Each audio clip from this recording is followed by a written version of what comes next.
তোমরা যারা কল্যাণ ইউনিভার্সিটির আন্ডারে বিভিন্ন কলেজগুলোতে এই বছর 6 সেমিস্টারের পরীক্ষা দেবে এবং তোমাদের যাদের রাষ্ট্রবিজ্ঞান ডিএসসি পেপারটি রয়েছে, এর আগে তোমাদের রাষ্ট্রবিজ্ঞান ডিএসসির আন্ডারস্ট্যান্ডিং সাউথ এশিয়া এই টপিকের ওপর থেকে গুরুত্বপূর্ণ বড় প্রশ্ন ও উত্তর আলোচনা করা হয়েছে।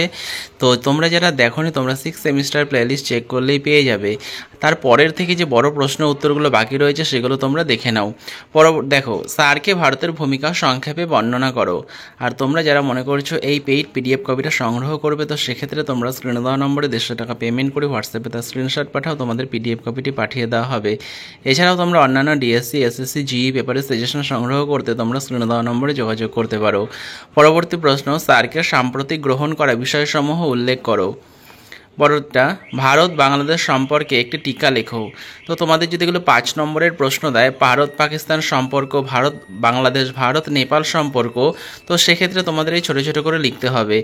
ভারত শ্রীলঙ্কা সম্পর্ক, তো এর আগে কিন্তু তোমাদের এই সম্পর্কগুলি অনেক বড় করে 10 নম্বরের করে দেওয়া আছে, সেগুলো তোমরা আগের ভিডিওতে পেয়ে যাবে।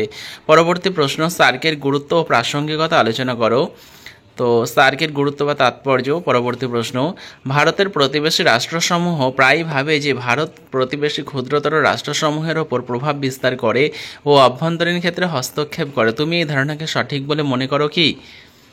পরবর্তী প্রশ্ন খুব গুরুত্বপূর্ণ, সাপটা কখন স্বাক্ষরিত হয়, এর প্রধান উদ্দেশ্য কি, অথবা সাপটা কি উদ্দেশ্যে গঠিত হয়েছিল, সাপটার ধারণাটি পরীক্ষা করো।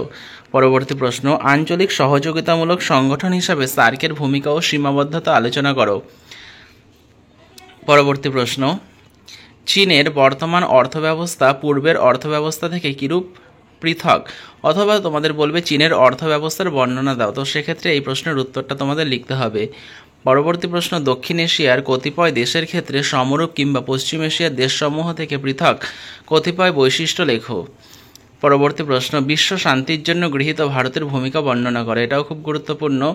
পরবর্তী প্রশ্ন, পাকিস্তানের সঙ্গে ভারতের সম্পর্ক উন্নীত করার লক্ষ্যে কিছু পরামর্শ দাও। পরবর্তী প্রশ্ন, দক্ষিণ এশিয়ার সমগ্র অঞ্চলে গণতন্ত্রের একটি গৃহীত নীতি ব্যাখ্যা করো। পরবর্তী প্রশ্ন, শ্রীলঙ্কার জাতি দাঙ্গার মুখ্য ভূমিকা পালনকারী গোষ্ঠীসমূহের নাম লেখো।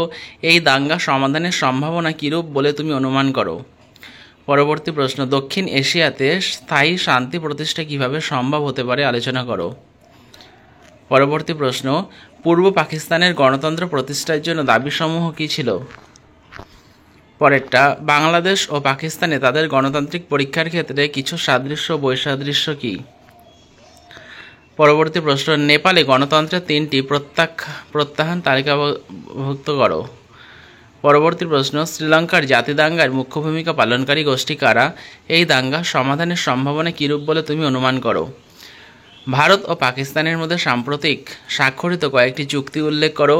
আমরা কি নিশ্চিন্ত হতে পারি যে দুটি দেশ তাদের মধ্যে বন্ধুত্বপূর্ণ সম্পর্কের পক্ষে।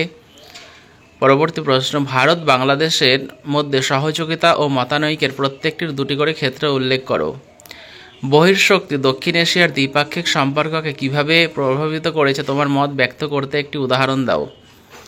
দক্ষিণ এশিয়ার রাষ্ট্রসমূহের মধ্যে অর্থনৈতিক সহযোগিতা বৃদ্ধির সহায়ক সংস্থা হিসাবে সার্কের ভূমিকা ও সীমাবদ্ধতা বিষয়ে একটি সংক্ষিপ্ত টিকা লেখো। এটাও গুরুত্বপূর্ণ প্রশ্ন, ভালো করে পড়বে। ভারতের প্রতিবেশী রাষ্ট্রসমূহ মনে করে যে ভারত সরকার দক্ষিণ এশিয়ার ক্ষুদ্র ক্ষুদ্র দেশসমূহের আভ্যন্তরীণ ব্যাপারে আধিপত্য ও হস্তক্ষেপ বিস্তার করবে, এটা কি একটি সঠিক অভিমত। পরবর্তী প্রশ্ন, আচ্ছা তোমাদের এই পর্যন্তই বড় প্রশ্ন রয়েছে, তো তোমরা এই বড় প্রশ্নগুলো ভালো করে পড়তে থাকো। এর মধ্যে কিন্তু তোমাদের বিভিন্ন প্রিভিয়াস ইয়ারের পরীক্ষার প্রশ্ন উত্তরগুলোও রয়েছে। তো তোমরা এর আগে কিন্তু আরও 2টো ভিডিও রয়েছে, তোমরা যেগুলো দেখোনি, তো সেগুলো তোমরা 6 সেমিস্টার প্লেলিস্ট চেক করলেই পেয়ে যাবে।